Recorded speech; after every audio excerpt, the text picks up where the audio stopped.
അപ്പോൾ പറയും പ്രസവിച്ചു, സുഖപ്രസവമാണ്. പെണ്ണുങ്ങൾ കേൾക്കേണ്ട, അവർ പറയുന്നത് സുഖപ്രസവം, വേദനയുള്ള പ്രസവമല്ലേ അത്.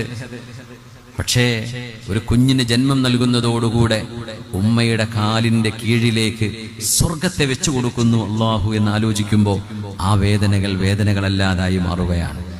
അതുവരെ ഉമ്മ എന്ന് വിളിക്കപ്പെടാത്ത ഒരു സ്ത്രീ പ്രസവത്തോടുകൂടെ ഉമ്മ എന്ന് വിളിക്കപ്പെടുകയാണ്. ഇൽസംഹാ ഫഇന്നൽ ജന്നത തഹ്ത ഖദമൈഹാ.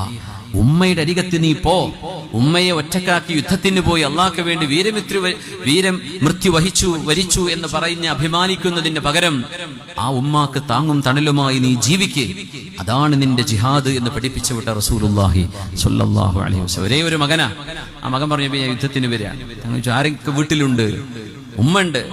നിന്റെ ജ്യേഷ്ഠൻ അനിയനോ ആരെങ്കിലും ഉണ്ടോ? ഉപ്പയുണ്ടോ? ആരുമില്ല, ഉമ്മ ഒറ്റയ്ക്കാ. അപ്പൊ നീ ഒരു മകനേ ഉള്ളൂ, ഞാനൊരു മോനേ ഉള്ളൂ. യമനെന്ന് വന്നതാ. ഒരു 800 കിലോമീറ്റർ അപ്പുറത്ത് നിന്ന്, 1000 കിലോമീറ്ററിനൊക്കെ ദൂരത്തു നിന്ന് വന്ന മനുഷ്യനാണ്. തിരിച്ചുപോ, യമനിലേക്ക് പോ. നിന്റെ ഉമ്മയുടെ കാലിന്റെ താഴെയാണ് സ്വർഗം. ഈ യുദ്ധക്കളത്തിൽ നീ അന്വേഷിക്കുന്ന സ്വർഗം നിനക്കത് കിട്ടൂല. കാരണം നിന്റെ ഉമ്മക്ക് നീ ഒരു മോനേ ഉള്ളൂ.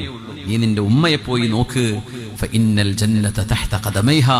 സ്വർഗം ആ ഉമ്മയുടെ കാലിന്റെ കീഴിലാണ് എന്ന് പഠിപ്പിച്ചു റസൂലുള്ളാഹി സ്വല്ലല്ലാഹു. ആ ഒരു മാതൃത്വത്തിന്റെ മഹത്വം കൊണ്ട് അലങ്കരിച്ചില്ലേ വിശുദ്ധ ഇസ്ലാം.